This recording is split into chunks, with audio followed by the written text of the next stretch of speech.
I'm your review guide, and today we have a special guest, Consumer Tech Review, and today we're going to be gaming from a PC to a 120Hz 4K TV. Typically, gaming from a PC to a TV, there is an insane amount of input lag, but we're going to be doing that today with not an insanely overpriced TV, and in fact, one of my favorites in the price range. Now let's switch to a vlog style.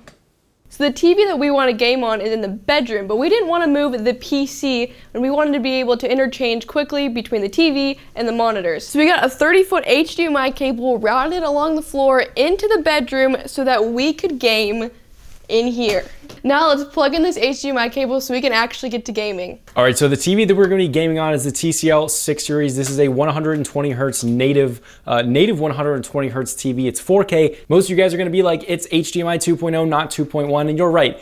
To game at 4K at 120Hz, you're definitely going to need HDMI 2.1. This one has 2.0. Now, because there's HDMI 2.0, that means we're only going to be able to hit 120Hz at 1440p. However, for 4K to actually be noticeable, you have to be really close, and I think it's actually 3.5 feet or just 3 feet to the actual TV that's 55 inches. And most of the time we're sprawled out over on this bed, so gaming at 1440p is actually not gonna be any different than gaming at 4K because of the distance we are from the screen. And probably 1080p gaming at this distance would probably be not noticeable versus 4K gaming, and we're actually gonna show you that and measure this room. So with a 55-inch TV, in order to see the difference with 4K, you have to be 3 feet. So this is where you would have to be to see the difference of 4K, which is basically sitting at the edge of the bed and just staring at the TV. That's where we would have to be to see 4K. So in order to get the full benefits of 1440p, you have to be 5 feet back or closer with a 55-inch TV. So we would have to be sitting right where this keyboard is to get the full benefits of 1440p. And to get the full benefits of 1080p, just 1080p on a 55-inch TV, you need to be 7 feet back or closer. And guys, that is right there. 7 feet right in line here, which is actually where our faces are, which is crazy because that's where we are all the time on the bed. This is about where we are when we're watching TV or gaming on it. So this is plenty, honestly. Like, we could game at 1080p with a high refresh rate of 120 Hertz, or we could do it at 1440p, but again, that would be overkill. But this was just proving my theory that I was talking about on Consumer Tech Review, that most of you guys, unless you're getting a big TV, don't actually need 2.0. 2.1. Now that we have the HDMI hooked up to the TV and the PC, all that we did was set the display settings to 1440p at 120 Hz. Now, I have not personally gamed on this with the PC, so I'm very excited. Okay, so to game on this TV, we're using complete Bluetooth mouse and keyboard, and we're also using this GameSir controller that you can hook up to your phone or a PC or anything like that. It's like 40 bucks. There will be Amazon links below to this and the TV, and also a 30-foot HDMI cable if you want to just copy our setup. So we can play pretty much anything from Warzone to Forza, all from right here in the bedroom with everything in the other room across that wall. And she's never gamed in 120 Hertz on a PC, and I think it's gonna be epic. Without further ado,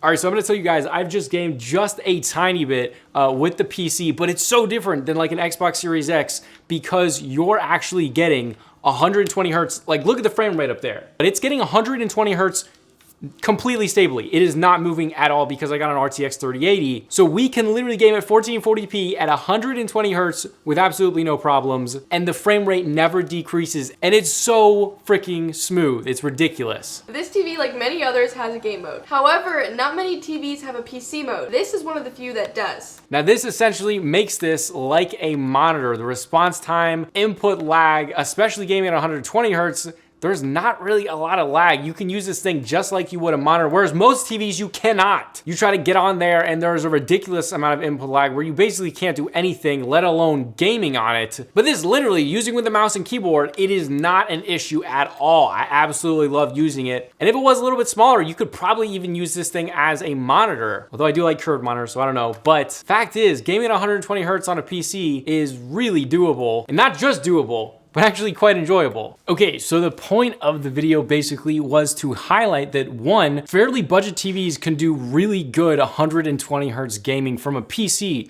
And if it can do it from the PC, it can definitely do it from the Xbox Series X and PS5. But as we've learned, resolution isn't that important unless your TV's really large. And we're gonna have a graph up on the screen so you guys can see exactly how big your TV needs to be for your resolution. Now, most TVs are gonna be 4K across the board. That doesn't mean that you necessarily need to utilize all of those pixels. So let's go over some numbers for you guys. So wouldn't you say that about 5 feet is a normal viewing distance for a TV? No, I would say about 5 to 7 feet would be normal. All right, so if we're going between 5 and 7 feet, if you want to utilize 4K to its fullest potential, for a 55-inch TV, you're going to need to be 3 feet and closer. So for a normal viewing distance, you'll be fine with 1440p gaming. And if you're at 7 feet, you could do 1080p no problem. And you actually wouldn't know the difference between 1440p, 4K, and 1080p. At 5 feet away from the screen, you would need an 80-inch TV to see the full potential of 4K. That is a pretty big TV, and that is a huge TV for all of these stats that you would need inside of it to be able to game at 4K at 120 hertz. So if you're gonna be gaming at 4K and you're gonna sit a normal, that's probably a close normal viewing distance away. I'd say 7 to 5 feet is probably normal, but if you're sitting at the closer end of that, at 5 feet, you're gonna need an 80-inch TV to really get the full potential of 4K. So that's why in the videos that I've done on my channel, a lot of you have gotten mad at me, say you need HDMI 2.1, but as we've seen, do you need HDMI 2.1? No.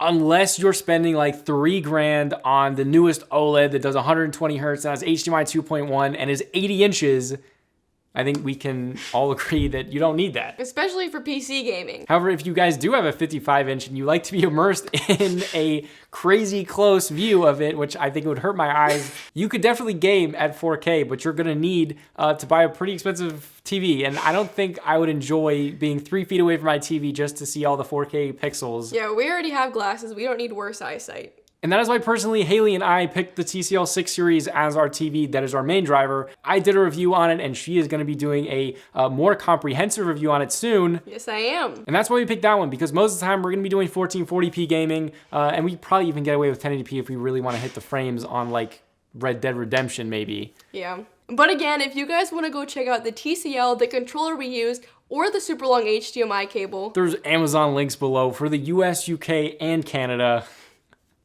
Are there gonna be Canada links? No, not on this channel. Maybe sometimes. Ask her, tell her to do it. sorry. Okay, there's a US link below. Only on Consumer Tech Review do you get US, UK, and Canada. Okay, way to throw me under the bus there. If you guys want to check out my channel, Consumer Tech Review, it's below. You're gonna link it below, right? I mean, sure. You better. It's gonna be linked below. If you guys enjoyed this video on the review guide, you should definitely like and subscribe below, and also like and subscribe to my channel. I don't know what you would like. Just like all my videos. Every single one. And mine too.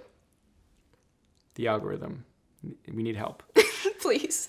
But I'm Consumer Tech Review. And I'm your review guy. And we'll see you guys later. If we do another collab, maybe, I don't know. We're just gonna end this here. Bye.